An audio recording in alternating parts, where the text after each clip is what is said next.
hi. I guess it's another story time with Bonnie because a lot of people seem to be requesting more stories. So let me tell you about the time I got stopped by 3 to 4 cops on my way to the car shop. So I was driving to the car shop. I saw that there was a lot of traffic on the highway and I decided to take a shortcut. I was heading to the shortcut and I got lost. So I'm like, okay, shit. I guess I'll U-turn and go back. My dumbass went into some kind of gated federal agency to try to make the U-turn, and I couldn't make the U-turn, so I had to go all the way up to the gate. There was a couple police officers hanging there, out there, and one came up to me and asked, like, what are you doing here? What do you need?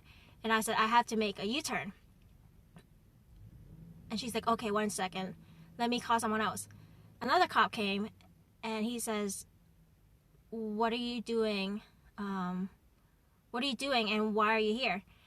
And I told him, look, I'm transferring bulk. Before I continue, he's like, bulk? I'm like, yeah. And he left. He's like, be right back. I'm like, oh, shit. I probably should not have told him that I was transferring bulk. Because, you know, I was doing a lot of Pokemon cards at a time, and, like, doing PSA and all that is, like, Pokemon cards always in my mind. So I don't click to the real world. So police cars came, and they got out. He came back, and he's like, so, with a pen and piece of paper, he's like, what type of bulk are you transferring, and why are you transferring your bulk, and where are you transferring it?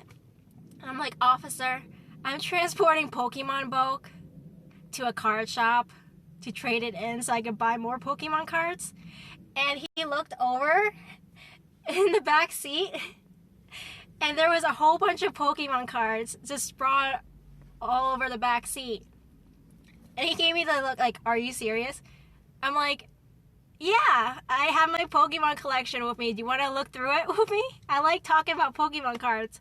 And he looked at me like I was nuts. So he's like, okay, 1 second. He went away. He came back. He's like, ma'am, you're good to go. I had Pokemon cards. Talked a lot about Pokemon, what he did with them, how much they appreciated, all that stuff. And I'm here like nodding. Yeah. Pokemon's awesome, yeah. But deep inside, I was thinking, please, I just want to get out of this situation. Like, he's cute and all, but I don't want to be in this situation anymore. By then, it's already been like 15 minutes. After a while, he's like, ma'am, it's nice talking to you. I'll let you make the U-turn, and you're free to go. I waved to the officers, and I drove off. As I drove off, I was thinking, thank God they didn't find the real drugs. I would have been screwed.